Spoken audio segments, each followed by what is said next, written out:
Thank you, Madam Moderator, fellow panelists, dear friends. I think this is an important topic. One of our briefers earlier said that we may not be facing a polycrisis, but maybe a polytunity. But when we look at the actual progress of what decision makers and countries have faced in the last 5 years, starting from the pandemic, the impact of the pandemic on fiscal systems and governments' finances across the world, what impact it had on public service delivery, followed thereafter by major conflicts and crises and attendant sanctions regimes and their impact on global economy, the impact on food, fuel, and in many agrarian economies on fertilizers. This has been a triple whammy which coming immediately after a huge debt problem and the COVID pandemic has enormously burdened countries and their abilities to deal with crisis. So crisis it is, we cannot walk away from it. And the fact that these are polycrises is also true. Yet, of course, every crisis comes with a silver lining, and we should see how best we should probably tackle with it, and probably it is in that sense that it can be an opportunity. But if we look at the whole concept of digital public infrastructure, as a term, it did not appear in any headline until 2-3 years ago. During our G20 presidency in 2023, we crafted a digital public infrastructure framework which G20 member states accepted.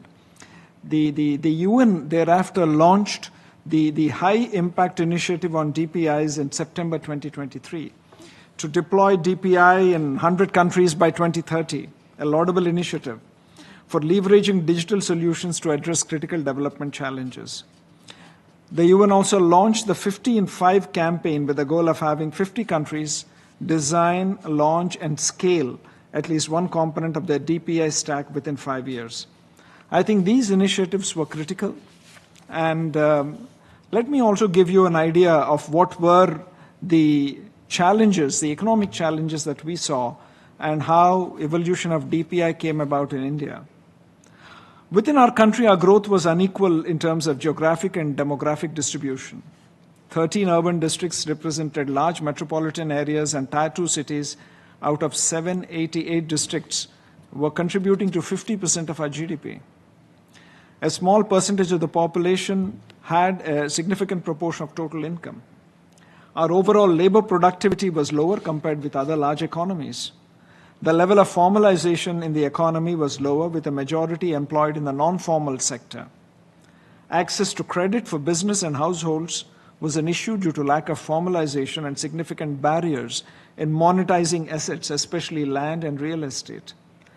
A majority of citizens did not have bank accounts and were outside the financial and banking system due to significant process barriers. And government social safety net was dependent on non-digital means to deliver assistance to citizens in need. It was a decade ago, with these kind of situations prevalent, that my Prime Minister launched a Digital India campaign focused on implementing several unique digital transformational projects.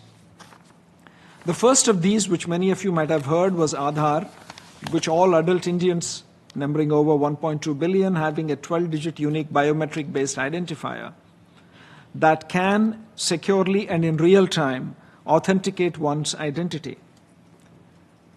Next to come was a unified payments interface, a real-time instant payment system, allowing users to transfer money between business to consumer, business to business, peer-to-peer payments, promoting digital inclusion while reducing dependency on cash, and being completely agnostic of banks or financial service providers. Today, we have 17 billion monthly transactions with a value of over $275 billion. We have other countries where such systems have independently evolved and developed, and Brazil is a good example where they have independently developed and deployed such payment solutions. The next to come about was bringing about financial inclusion. When you have over 500 million persons outside the financial network? How do you bring them into the fold of banking and provide financial inclusion in a reasonable amount of time?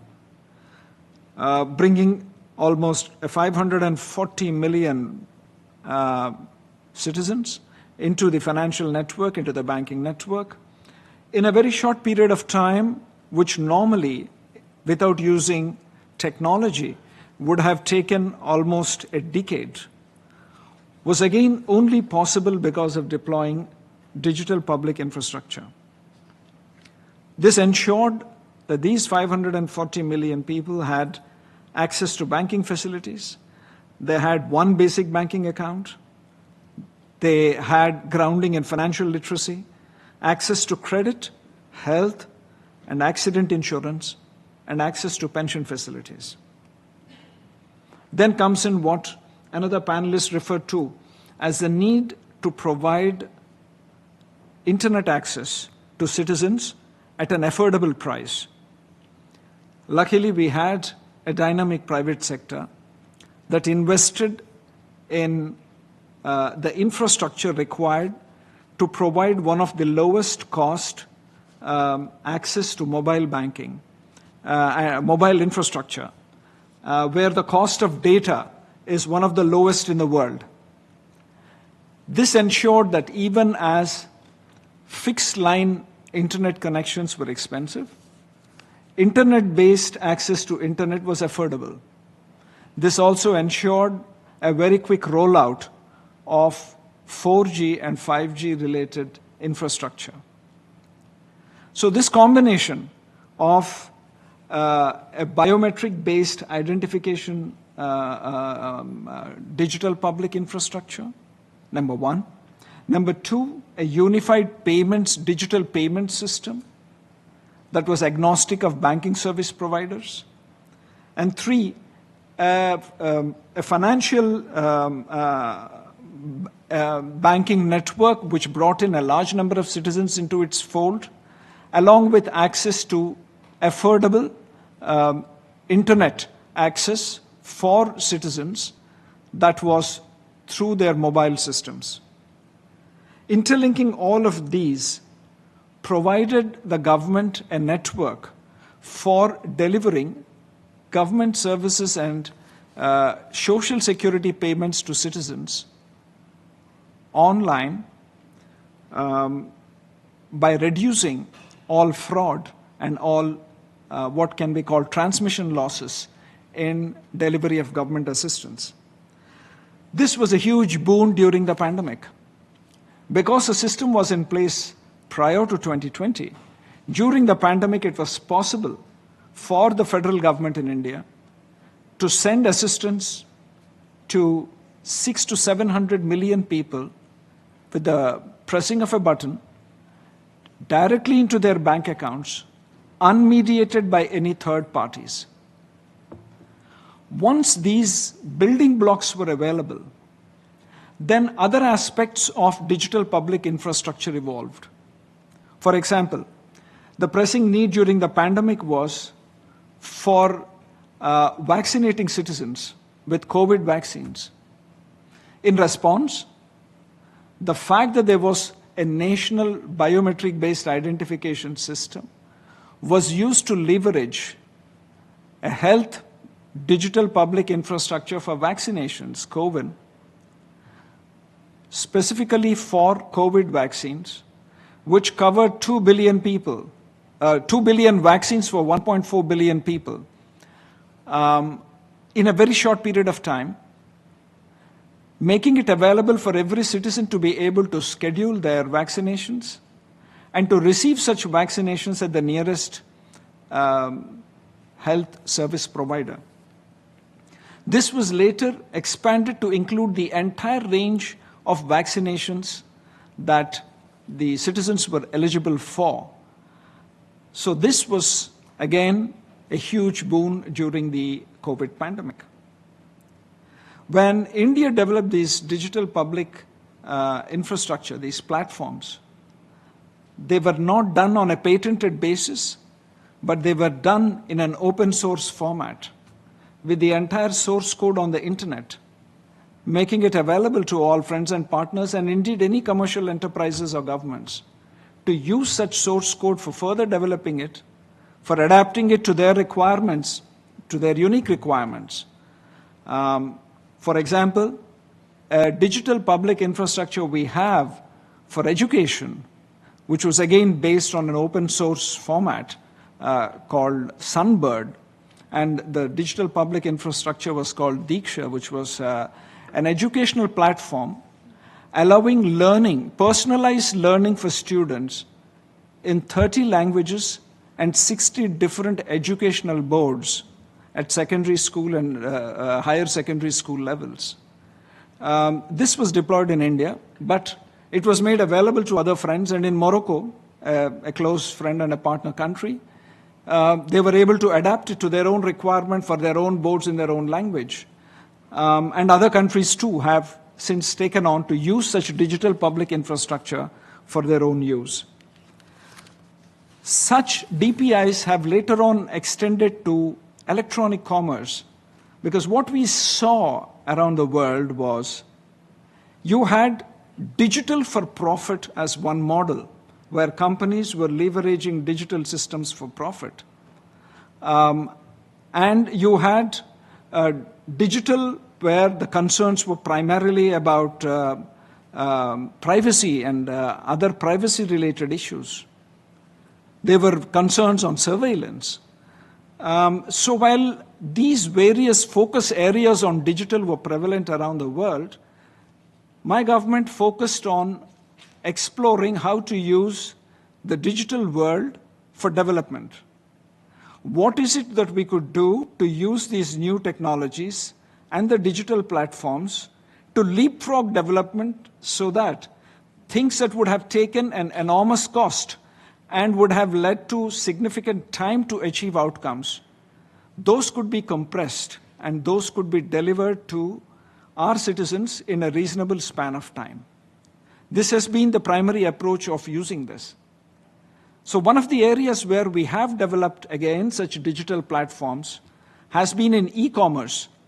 Most of the e-commerce platforms have been in the private sector domain, developed as proprietary systems by companies for their own ecosystem, where those who do not belong to the ecosystem do not find a foothold. So the government, using the same principles of the digital public infrastructure that we have developed, based on interoperability, based on the fact that government will develop and deploy these systems and make it available to the citizens, to the economic and business actors, and to everyone who would use it, almost on a gratis basis, to develop the economy. We developed, for example, a similar digital public infrastructure for e-commerce.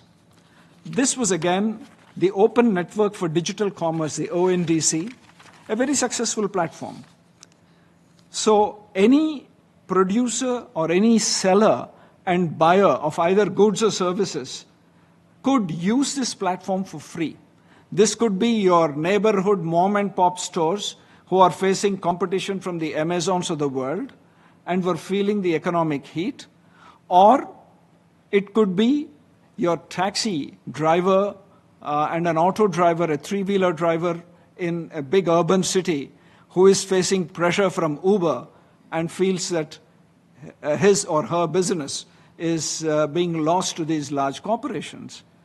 They now had an alternative platform which was inclusive and open to all, where they could come and use and sell services or buy services, sell goods or buy goods, without being tied into a locked-in proprietary platform of a private sector company that forces you to be part of their ecosystem. This was significantly impactful in giving and leveling the playing field for mom and pop stores, for small business owners, for small and medium enterprises, to leverage technology and to be able to promote their own business objectives.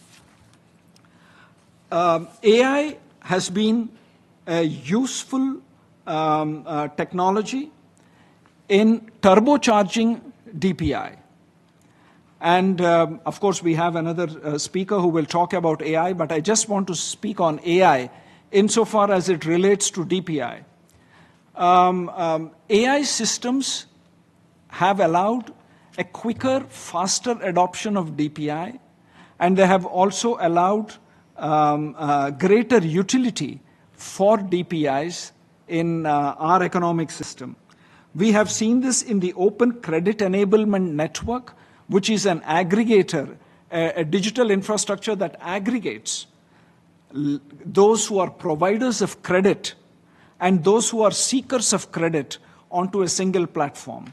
This would enable all kinds of banks, financial institutions who are willing to give loans, and people who would like to access such credit and loans to be able to come there, who have the digital trail to prove their credit worthiness to take these loans.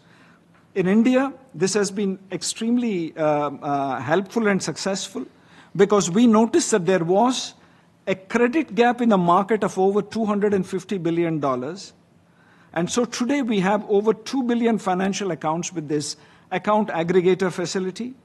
And we have data sharing on this, which exceeds 144 million, creating an open and secure digital lending framework for our entrepreneurs. In a similar manner, AI has been hugely helpful in pushing DPIs for agriculture, for Indian languages, because we do not wish technology to be only based on English platforms. We have over 21 constitutionally recognized languages. So making digital systems language agnostic was important so that people who speak different languages and use different languages have equal access to the internet without facing any linguistic barriers. So this has also helped in putting in place systems for transliteration, natural language understanding, for translations and speech recognition systems. This has also been extremely helpful in personalized learning for e-education for children, especially those who are in far and distant communities, or in extraordinary and emergency situations like during the pandemic. And finally, Indian agriculture has immensely benefited from digital public infrastructure and using of artificial intelligence for turbocharging utility of these DPI systems for over 200 million of our farmers who are able to use these digital tools for improved decision making. Just to give an example, if suddenly a farmer notices that the leaf is showing a different color, or he notices some kind of a disease onset, all he or she needs to do is to take a photograph and send it to a central database which uses AI systems to recognize what kind of disease it could be and what a farmer should do to tackle such disease. Friends, we remain committed to South-South cooperation and triangular cooperation in this. When we make available our own experience, which we have developed at scale, we recognize that our friends and partners in the Global South may not have the technological base, may not have the level of adoption immediately to be able to take it as is. So customizing these digital public infrastructure almost as a software, which they could go and deploy in pilot settings to see its implementation, and thereafter implement it at scale, is the way we approach in South-South cooperation frameworks. We have done this under the India UN Development Fund, where we have a special focus on digital public infrastructure projects. A project in Zimbabwe that we have implemented was on empowering women and youth for increased access and usage of digital financial services. This we completed 2 years ago in 2022. There is another one on Know Your Customer norms and digital identity projects, which is an ongoing project that we are doing in Malawi on resolving identification barriers for financial inclusion amongst rural population with a particular focus on women and youth. So we have a special social impact fund too that we are looking at as a government-led multi-stakeholder initiative to fast-track digital public infrastructure implementation in the Global South. I'll stop here, and I want to thank for giving me this opportunity to speak. Excellent. Thank you very much, Ambassador, for detailing some of the factors or the building blocks